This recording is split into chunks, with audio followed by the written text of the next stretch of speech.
Cockroach Godi media യുവജാഗരണം. Cockroach Janata party CJP പേര് കൊടുത്തത് ഇന്ത്യയുടെ ചീഫ് ജസ്റ്റിസ്. അണികൾ ജെൻസി തലമുറ. രാഷ്ട്രീയ പാർട്ടി അല്ലെങ്കിലും രാഷ്ട്രീയത്തിൽ നേരിട്ടിടപെട്ട് തുടക്കം. ആദ്യ ഇറക്കത്തിൽ തന്നെ ഒരു പ്രധാനപ്പെട്ട മന്ത്രിയെ കസേരയിൽ നിന്ന് ഇറക്കി. കൗതുക വാർത്തയിൽ നിന്ന് അന്താരാഷ്ട്ര വാർത്തയിലേക്ക് വികസിച്ച കൂറകൾ അഥവാ പാറ്റകൾ. അതിനിടെ മാധ്യമങ്ങൾക്കും കൊടുത്തു ചില പാഠങ്ങൾ. കണ്ണീർ വാതകം, ലാത്തിയടി. പോലീസ് മുറയെപ്പറ്റിയാണ് ന്യൂയോർക്ക് ടൈംസ് പറയുന്നത്.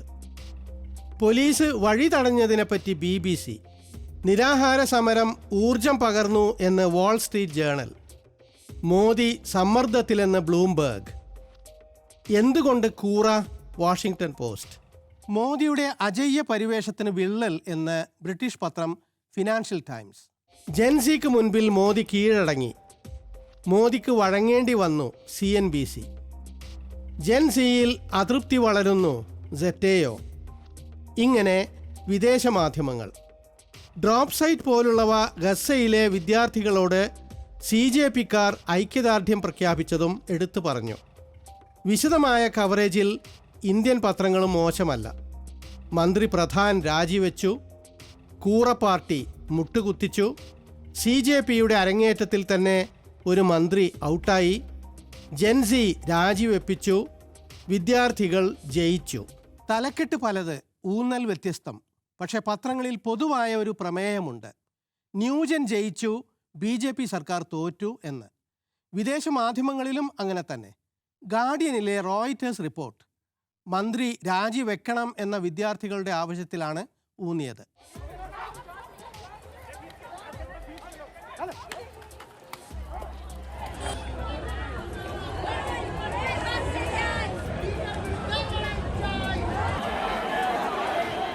ഈ അടിച്ചമർത്തലിനെ ചെറുത്ത് യുവാക്കൾ വിജയിച്ചതായി തുടർന്ന് റിപ്പോർട്ടുകൾ. വിദ്യാർത്ഥികളുടെ സമരവീര്യം തന്നെ BBCയും ഊന്നി പറഞ്ഞു. The place where the Cockroach Janata Party has been protesting for a month.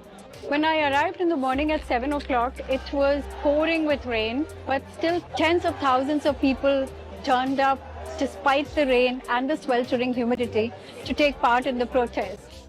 Al Arabiya Channel. Every time we have raised our voices peacefully, the Indian government took the responsibility to bury our voices. But let me tell you this through your medium, that if they try to silence one voice, 1,000 others will be born. US Digital Media.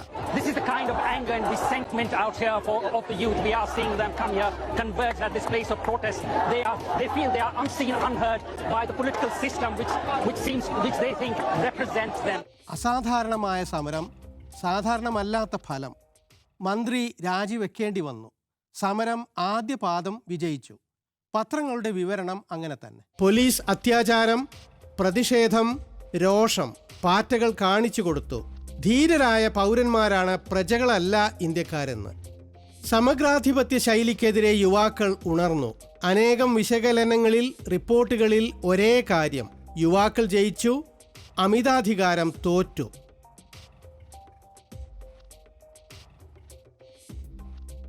മലയാള പത്രങ്ങളും അത് തന്നെ പറഞ്ഞു. July 26 വാർത്തകൾ. പ്രധാൻ മന്ത്രി പുറത്ത്. ജയിച്ച് നമ്മൾ, ജനാധിപത്യ ഇന്ത്യക്ക് ഒരു സാമൂഹിക പാഠം. സ്വേച്ഛാഭരണത്തിനെതിരെ ജനാധിപത്യ ജയം. സർക്കാർ വഴങ്ങി, ജനകീയ പ്രക്ഷോഭത്തിന് മുൻപിൽ മുട്ടുമടക്കി എന്ന കാര്യത്തിൽ മലയാള പത്രങ്ങൾക്ക് ഒരേ സ്വരമാണ് ഏറെക്കുറെ. പക്ഷേ മോദി സർക്കാർ മുട്ടുമടക്കി എന്ന് പറയാൻ കഴിയാത്തവരുമുണ്ട്. അതും പാർട്ടി പത്രമല്ലാത്തവയിൽ പോലും. കേരള കൗമുദിക്ക് ജെൻസിയുടെ വിജയത്തിൽ സംശയമൊന്നുമില്ല. ജാക്കറ്റ് കവറിൽ അത് വ്യക്തമാണ്. പക്ഷെ മറ്റു പത്രങ്ങളെപ്പോലെ ജെൻസിക്ക് മുൻപിൽ സർക്കാർ മുട്ടുമടക്കി എന്ന് പറയാൻ കൗമുദിക്കാകുന്നില്ല. യുവശക്തി സർക്കാരിൻ്റെ വാശിക്കെതിരെ ജയിച്ചു എന്നല്ല ആഖ്യാനം. മറിച്ച് യുവശക്തിയെ സർക്കാർ വിവേകപൂർവം അംഗീകരിച്ച് ശരിയായ തീരുമാനമെടുത്തു എന്ന നിലക്കാണ്. മോദി സർക്കാർ തോറ്റിട്ടില്ല, യുവജനങ്ങളുടെ ആവശ്യത്തോട് ശരിയായി പ്രതികരിച്ചു എന്ന് മാത്രം. മറ്റു പത്രങ്ങൾ മുഖപ്രസംഗത്തിലൂടെ ഇത് രാഷ്ട്രീയ പാർട്ടികൾക്കും സർക്കാരിനുമുള്ള പാഠം എന്ന നിലക്ക് അവതരിപ്പിച്ചപ്പോൾ കൗമുദി ജെൻസി ജയിച്ചു, സർക്കാർ തോറ്റില്ല എന്നാണ് പറഞ്ഞത്. കൗമുദി മുഖപ്രസംഗത്തിൽ മോദി പ്രശ്നത്തിൻ്റെ ഭാഗമേ അല്ല, പരിഹാരത്തിൻ്റെ ഭാഗമാണ് താനും. അദ്ദേഹം നേരിട്ട് ഇടപെട്ടതോടെയാണത്രേ പരിഹാരമുണ്ടായി തുടങ്ങിയത്. അവിടം കൊണ്ട് നിർത്താതെ സമരത്തിന് വിദേശ ബന്ധമുണ്ടെന്ന സർക്കാർ പക്ഷ ഭാഷ്യം ആവർത്തിച്ചു. വിദ്യാർത്ഥികളുടെ വികാരം ഉൾക്കൊണ്ടതിന് സർക്കാരിനെ അഭിനന്ദിക്കുന്നുമുണ്ട്. ബാഹ്യശക്തികൾ എന്ന വ്യാജവാദം തെളിയിക്കപ്പെട്ട വസ്തുത എന്നോണം മുഖപ്രസംഗത്തിൽ വരുമ്പോൾ അത് വിശ്വാസ്യത വർദ്ധിപ്പിക്കുകയല്ല ചെയ്യുന്നത്. BJPക്കാരായ നിഷികാന്ത് ദുബെ, അമിത് മാളവ്യ, ധർമ്മേന്ദ്ര പ്രധാൻ എന്നിവരാണ് ജന്തർ മന്തർ പ്രക്ഷോഭത്തിന് പിന്നിൽ വിദേശ ശക്തികൾ ഉണ്ടെന്ന് വാദിച്ചത്. ഇതിനെപ്പറ്റി ചോദിച്ച മാധ്യമങ്ങളോട് വിദേശകാര്യ മന്ത്രാലയത്തിൻ്റെ വക്താവ് തന്നെ പറഞ്ഞു, അത്തരം വിവരങ്ങളൊന്നും സർക്കാരിന് ലഭിച്ചിട്ടില്ല എന്ന്. बात आपने उठाई कि फॉरेन फंडिंग वगैरह की बात जो आपने कही, जो प्रदर्शन चल रहा है, तो मैं ये कहना चाहूँगा कि मेरे पास इस मसले पर किसी प्रकार का कोई इन्फॉर्मेशन आपसे साझा करने के लिए नहीं है. മാതൃഭൂമി മുഖപ്രസംഗത്തിൽ പറഞ്ഞ പോലെ രാജ്യത്തിൻ്റെ പോക്ക് ശരിയല്ലെന്നും ഭരണകൂടം ഉത്തരവാദിത്വം പുലർത്തണമെന്നും പറയാനുള്ള ആർജവത്തെ രാജ്യദ്രോഹമെന്നല്ല രാജ്യസ്നേഹമെന്നാണ് വിശേഷിപ്പിക്കേണ്ടത്. മാധ്യമങ്ങൾ അധികാരത്തോട് ഒട്ടിനിന്നതിൻ്റെ ദുഷ്ഫലം കൂടിയാണ് രാജ്യം ഇന്ന് അനുഭവിക്കുന്നത്. രാജ്യം തിരിച്ചറിഞ്ഞു എന്നുകൂടി ഇപ്പോൾ ജൻസി പറയുന്നുണ്ട്. അത് മാധ്യമങ്ങളും മനസ്സിലാക്കണം. പ്രക്ഷോഭകരും ശരി, സർക്കാരും ശരി എന്ന വ്യാജ സന്തുലനം പരിഹാസ്യമാണ്. ഒരു മാസത്തിലേറെക്കാലം സമാധാനപരമായി സമരം ചെയ്തവരെ ദുഷിച്ച് ഒടുവിൽ സർക്കാർ വഴങ്ങേണ്ടി വന്നപ്പോൾ ആ കീഴടക്കം പോലും വലിയ നേട്ടമായി സർക്കാരിൻ്റെ കഴിവായി ചിത്രീകരിക്കുന്നതിൽ അസാംഗത്യമുണ്ട്. സർക്കാരിനോടുള്ള രോഷം ഗോദി മീഡിയക്കെതിരെ കൂടി വ്യാപിച്ചത് ജന്തർ മന്തറിൽ കണ്ടു. വിധേയ മാധ്യമങ്ങൾക്ക് ഭരണത്തിലുള്ള സ്വാധീനം ജനമനസ്സുകളിലില്ല എന്ന് ഒന്നുകൂടി വ്യക്തമാക്കി അത്. ഇവിടെ പരിഹസിക്കപ്പെടുന്ന ABP ചാനലിനോ പരിഹസിക്കുന്നവർക്കോ അഭിമാനകരമല്ല ഇത്. പക്ഷേ ഗോദി മീഡിയയോടുള്ള എതിർപ്പിൻ്റെ ആഴം ഇത് കാണിക്കുന്നുണ്ട്. വിധേയ മാധ്യമങ്ങളുടെ കൂട്ടത്തിൽ ന്യൂസ് 18 അവതാരകൻ അമൻ ചോപ്ര CJP നേതാവ് സൗരവ് ദാസിനോട് ചോദിച്ചു, മീഡിയക്കെതിരായ നിങ്ങളുടെ അക്രമം ശരിയായോ എന്ന്. സൗരവിൻ്റെ മറുപടി, അല്ല, അക്രമം ശരിയല്ല, പക്ഷേ ഗോദി മീഡിയയോടുള്ള രോഷത്തിന് കാരണം അവർ തന്നെയാണ്. അവർ സമരക്കാരുടെ ആവശ്യങ്ങൾ വാർത്തയാക്കുന്നില്ല, ജനങ്ങളുടെ കാര്യം പറയുന്നില്ല, സർക്കാരിന് വേണ്ടിയാണ് പ്രവർത്തിക്കുന്നത്. एंटी सोशल एलिमेंट्स जो घुसाए गए उन्होंने उनको अटैक किया, वो CJP के लोग नहीं थे, वो CJP प्रोटेस्टर्स नहीं थे. लेकिन साथ साथ मैं प्रेस कॉन्फ्रेंस में भी मैंने बोला, ऐसे सारे एंकर्स और ऐसे सारे जो पूंजीपति है जो इन मीडिया हाउसेस को ओन करते हैं, उनको ये समझना चाहिए कि लोगों के अंदर उनके खिलाफ बहुत आक्रोश है. क्यों गोदी मीडिया क्यों बोलते हैं? क्योंकि उनको लगता है कि युवाओं के मुद्दे नहीं उठते हैं, लोगों के मुद्दे नहीं उठाए जाते. बहुत ही नैरेटिव एक चलाया जाता है प्रोपेगेंडा सरकार के लिए.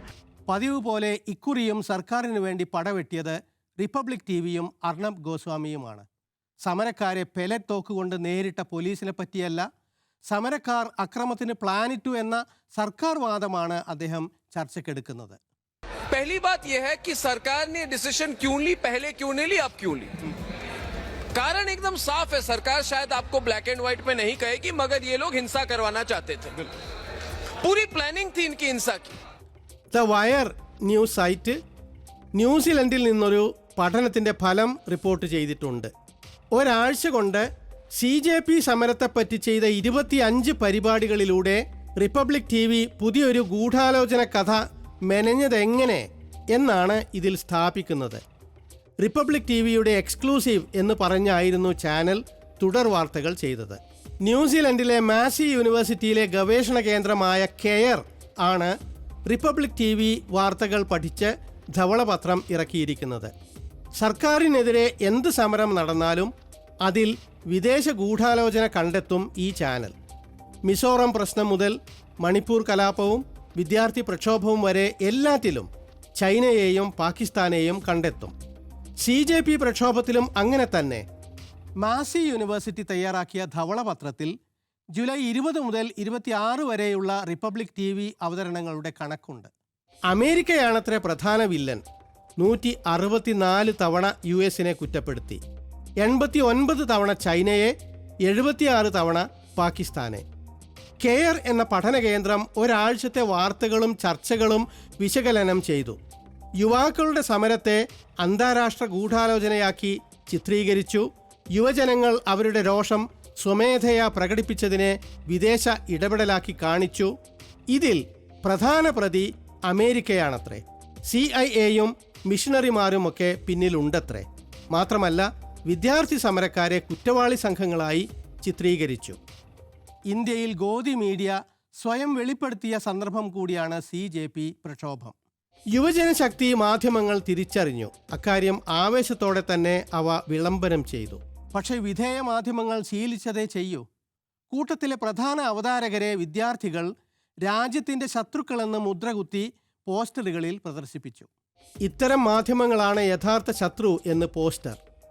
യുവശക്തി തിരിച്ചറിഞ്ഞ കേരള കൗമുദി പോലും റിപ്പബ്ലിക് TV നിലവാരത്തിൽ സമരത്തെ ചിത്രീകരിച്ചതും കണ്ടു.